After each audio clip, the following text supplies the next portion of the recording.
pamantasan ay ang edukasyon. Pinapatan po natin ang siyasirang pasilidad, kulang na pondo at bulok ng sistema na umahandang sa legalidad sa pag-aaral. Hindi ho ito ang edukasyon na nararapan sa mga eskolar ng bayan. Naniniwala ba kayo doon, mga kasama? Kaya mahalaga ang makatarungan ng ating pagkilos sa harap ng pagkikipit, pananakot at sasilikta na tayo'y manahimik. Isa lang ho ang sagot. Walang mali sa aktivismo.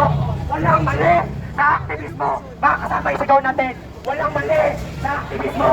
Walang mali sa aktivismo. Ang mali ay ang pumikit habang kinanakawan ang kinabukasan. Ang mali ay ang manahimik habang inapi ang sambayanan.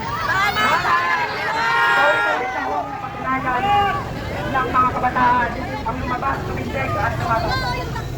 Ito ho ang unang pagkakataon na sama-sama tayo tumindig sa loob at malabas ng ating pamantasan. Ito ang unang beses na ang boses ng mga Rizaliano ay sabay-sabay na maririnig. Hindi para magreklamo, hindi para manindigan, hindi para sa sarili, kundi para sa kapwa, hindi para sa kabuluhan, hindi para sa kinabukasan. Sa pagbate sa ating lahat, tayo ho ang kabanata ng kasaysayan ng ating pamantasan. Ang walkout na ito ay sigaw ng Heneradong Bagot, ngunit hindi susuko. Heneradong malulong manindigan at Heneradong hindi matatakot palapitin ang dapat managot. Muli mga kasama, Iskolar ng Bayan! Ngayon ay lumalaban! Ngayon ay lumalaban! Iskolar ng Bayan! Defend! Defend! Defend! Akad freedom! Defend! Defend! Defend! Akad freedom! Ayun lamang ko, maraming salamat.